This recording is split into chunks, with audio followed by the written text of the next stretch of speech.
Well, after witnessing the devastating effects of climate change on Antarctica, we decided to report on the latest scientific discoveries at both polar regions. So come on, let's go.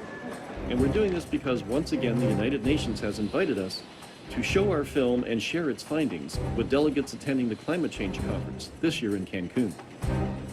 The polar regions are the most remote places on Earth. And as a result, films like ours are sometimes the only way people get to experience these often beautiful and always fragile ecosystems. Hey, John. Hey, nice to meet you. You know, historically, polar scientists have always had difficulty getting their research out to the world. Yeah. And we're hoping this unique journey opens the eyes not only of environmental policymakers, but of the average person who never gets the opportunity to see these remote places and experience the devastating effects of climate change firsthand.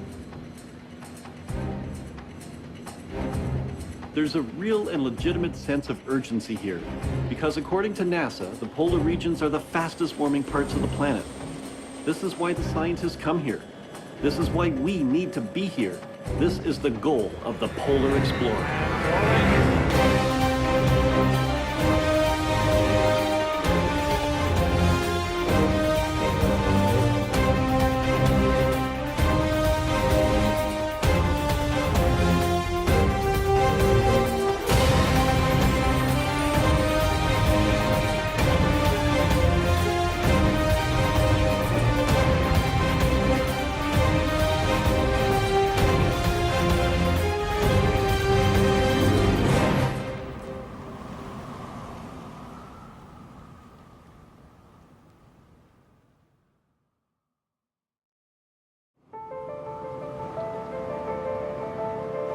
After 5 flights and 3 days of travel, we finally reached our destination and boarded the icebreaker Amundsen.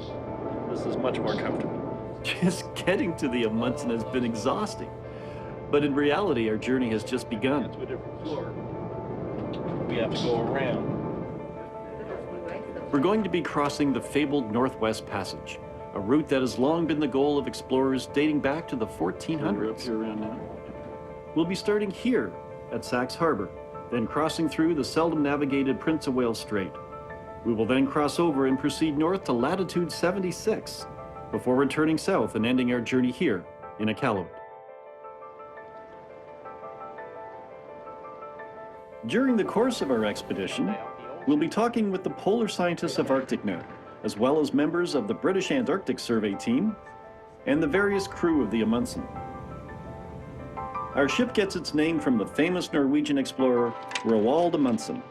It was Amundsen who was not only the first man at the South Pole, but the first man to reach both poles in the same wooden ship.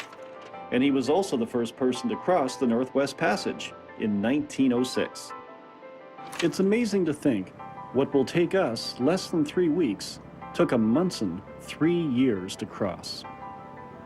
At the time of his crossing, Amundsen wrote this: "It is in the service of science that these numerous and incessant assaults have been made upon what is perhaps the most formidable obstacle ever encountered by the inquisitive human spirit.